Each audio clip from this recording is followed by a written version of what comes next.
What's going on, YouTube? I got asked about Bobby Womack and the Poet album, which I love. If you think you're lonely now, Secrets, which cracked me up when he was talking about KFC chicken, talking about he had me laughing. It's the stuff he used to say used to crack me up, and I wish he didn't trust me so much. He always had those songs that he talked like that, Geechee talk like he said that stuff, and you be like, "Is that your drunk uncle?" You know, that's where we get the term from. What he been doing? What he been done about?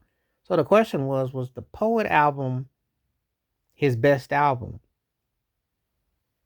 I liked a lot of his old stuff. I was obviously his 60s, 70s stuff. You know, I always said he was a doctor of songs. No one wrote like him in the sense that that down home folk that wasn't blues, but it was blues. It was R&B, but he had that gut bucket. He hit you raw. The Poet was like considered like a comeback album. I remember he was on the Beverly Glen records. That's back when you would work with certain companies because with the majors and stuff, and it was a big comeback for him, you know. And I want to say my mother back in the day went to that concert. Actually bought me a concert shirt at the time. And I think I've said it before, I'm not for sure. At the time, I didn't think it was so cool rocking a Bobby Womack shirt, because I really wasn't at that time. Mindset, music time. But my, when you get older and time goes on, you listen to that man's music. It's like I would wear all them shirts now because his music spoke to the source of the soul. He spoke to what was going on. He spoke to that pain, that kind of situation. See, when you ain't never experienced it, it sound like, oh, this cat talking about. I don't know that because you're going through puppy love. You ain't understanding. Go through some real breakups, some real hardships, some real heartaches. Bobby Womack makes a lot of sense. It's like Dr. Womack. It's like, I'm never going to turn you off.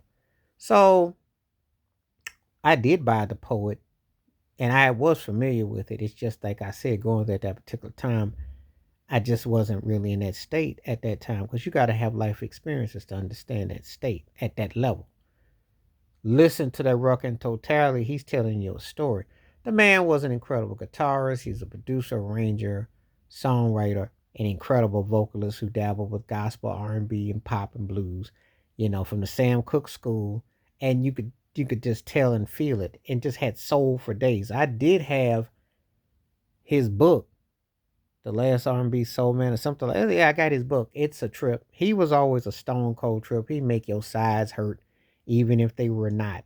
He just had a way of just saying things, and only Bobby Womack could get away with it and say it like that. So I love the Poet. I did buy Poet too. He had to do it with Pat LaBelle on that one.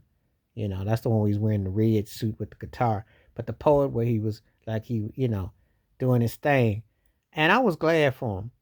I was glad for him because he's what you call one of those artists that, and when you think you're lonely now, you remember when Haley with JoJo Haley, I think he did that cover of it for the soundtrack to Jason's lyric.